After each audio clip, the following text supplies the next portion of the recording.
accept that. So what is the relationship between these three? Judaism, Christianity and Islam. In reality, from the Muslim point of view, these three are not three religions. From the Muslim point of view, it's the one and the same religion on different levels. And in the fundamentals of the teachings of Moses, Jesus and Muhammad, there is not an iota of difference. Sounds surprising, doesn't it? In the fundamentals of the teachings of Moses, Jesus and Muhammad, there is not an iota of difference between these three. And I prove it to you. So you see, the very first commandment, as it was given by God Almighty to the Holy Prophet Moses, in Hebrew, this is what it sounds like. So, Shama Israelu Adonai Eloheinu Adonai Echad, which means, hear, O Israel, the Lord, our God, the Lord is one. Some 1,300 years after Moses, a learned man of the Jews, described as a scribe, he poses the question to Jesus in the Gospel of St. Mark, chapter 12, verse 29.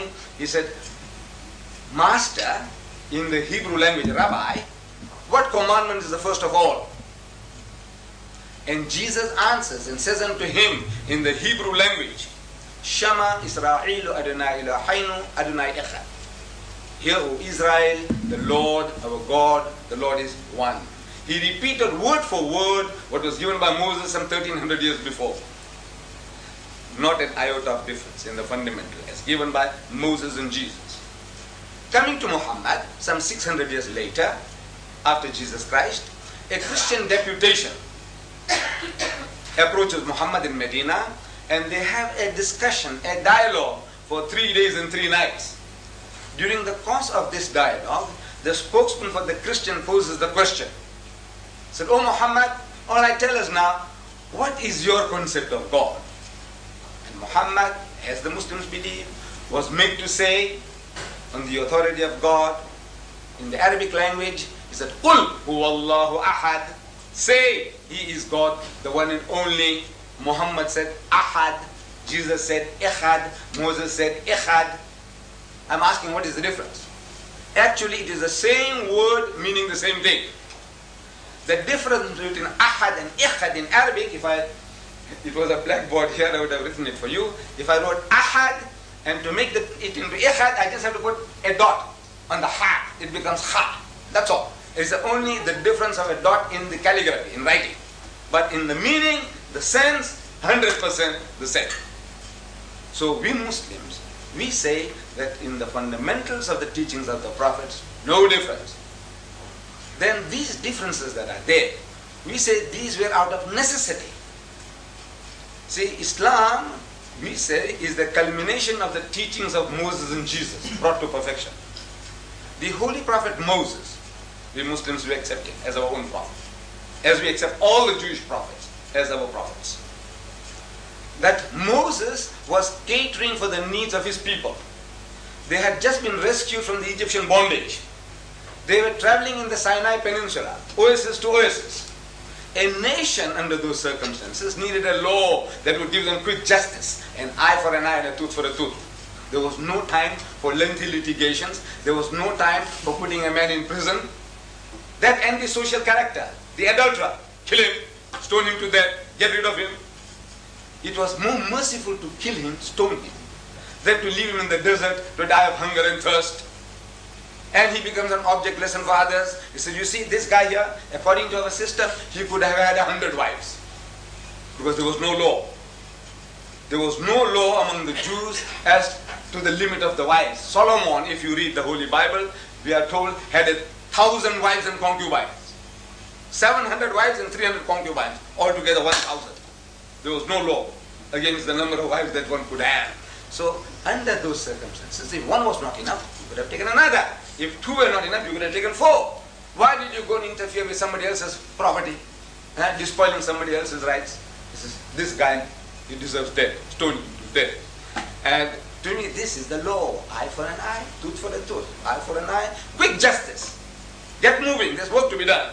This was the philosophy, the psychology behind the laws that were given. And these laws, we Muslims believe, were given by God Almighty for the needs of the children of Israel. But laws have a tendency to change the characters of people over a period of time. Any law, every law, they change the characters of people. Hitlerite Germany, one of the most cultured nations in Europe, the Germans, supposed to be. That nation incinerated 6 million Jews. Alright, some say it's a fifth. Alright, if not 6 million, 600,000. If not 6,000. If not 600. I say even that is dramatic enough. Just because they were Jews, if you destroy a people, I say it's dramatic enough. Whether they were 600 or 6 million. How could this nation do such a thing like that? The land of Goethe and Beethoven, cultured nation. How can they do that? No, we can all be programmed. You see, under Hitler, they programmed the Germans. They said these are parasites. These people here, the Jews are like this, the Jews are like that. And once you work up a nation on that level, emotionally, and even the good-hearted people, they can see what's going on. But they close their eyes. They say, look, they deserve it. They deserve it. And they allowed 6 million Jews to perish. Laws. In our own country. We are living in this country, everything is based on color. And because everything is based on color, we become color conscious. To such an extent that from my own experience I can tell you that since I'm a talker, I talk religion, I love to talk. And I have been inviting people, the whites, Jews, Christians, of course the blacks as well, Indians, Africans, coloreds. But I'm talking generally about the whites now. I have had hundreds of whites coming to my home. No, I invite them. They enjoy my dinner, they enjoy my food, my curry and rice, my spices. They enjoy it. And they enjoy my talk. Because everything that I'm speaking is from an angle which the man hasn't seen before. So he enjoys my talk. And he enjoys my food.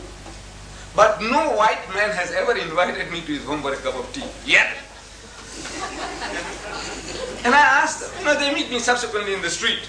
Mr. and Mrs. Daniels, Leopold Products. I don't know if they still exist in Mobile, Leopold Products. He was at my home. Mr. and Mrs. Beer Brothers, the furniture people. They were at my home. Mr. and Mrs. Baynard, Jews, they were at my home, that only. But I said, nobody ever invites me to his house for a cup of tea. When I meet them in the street, they meet me and say, now how's the missus? I said, she's very good, she's very well. He said, convey my regards to her. Which I do. But nobody says, what about coming home for a cup of tea? So I asked them. I know it's a big joke, you see. I asked them, I says, you people, don't you know how to reciprocate? Don't you reciprocate among your own people? Of course you do. Then how is it that you don't reciprocate with me? I said, I tell you why. You see, at the back of your mind, at the back of your subconscious, you are thinking in terms of color. That if this guy comes along to my elite home in Durban North, or somewhere in Westville, with this funny headgear and this beard, looking for number 10 Downing Street of yours, and I see people are watering the garden and somebody is doing something else, and I come along and see the number, I come and knock at the door, and Mrs. Smith, she opens the door, smiling face, oh, Mr. Deedat, come in. So I go inside there, 5 minutes goes, half an hour goes, and the tongues begin to wag. He said, what's this woman, Mrs. Smith, doing? I said, that coolie has gone inside so long. What's happening? Is she running a shebeen or what? I'm subconscious, subconscious. And if I was there, and if his brother-in-law comes along, Mr. Smith's brother-in-law comes along, he'll have to apologize for my presence. You know what he's going to do? He said, this is Mr. Deedat. We went to his house and his family, they treated so wonderfully. We had such a lovely meal. All that you have to go out of your way to explain my presence there. If it was another Mr. Brown, he said, this is Mr. Brown. He said, hello. But Mr. Deedat, you have to explain, how does it happen that this coolie happens to be here? So you have to explain. So this is at the back of the mind, subconsciously. This fear is there. So now nobody invites me for tea. I know somebody might laugh. I hope you don't, because I want to still keep on saying nobody has. So we say now that is laws. Laws change the characters of people. So by the time Jesus comes on the scene, The Jews had a law, eye for an eye, tooth for a tooth. So the Jews forgot forgiveness. See, I was trying to chase the birds. Suppose I was there then, in the time of Jesus. I was trying to chase the birds with the old-fashioned sling, the one that David used, you know, with a stone. And that stone damaged your eye. So you go to the judge, he said, look, this guy here damaged my eye, damaged his. I said, look, it was an accident. My brother, I didn't mean it. I was trying to chase the birds from the field. I said, look, forgive me. He said, no, the law says an eye for an eye and a tooth for a tooth. I said, look, I'll compensate you. I'll give you a heifer. I'll give you a goat. Forgive me. He says, no, the law says an eye for an eye and a tooth for a tooth. See, he's going for the letter of the law, he's forgotten the spirit. So Jesus Christ, another spiritual physician among the Jews, he caters for their needs, for the sickness.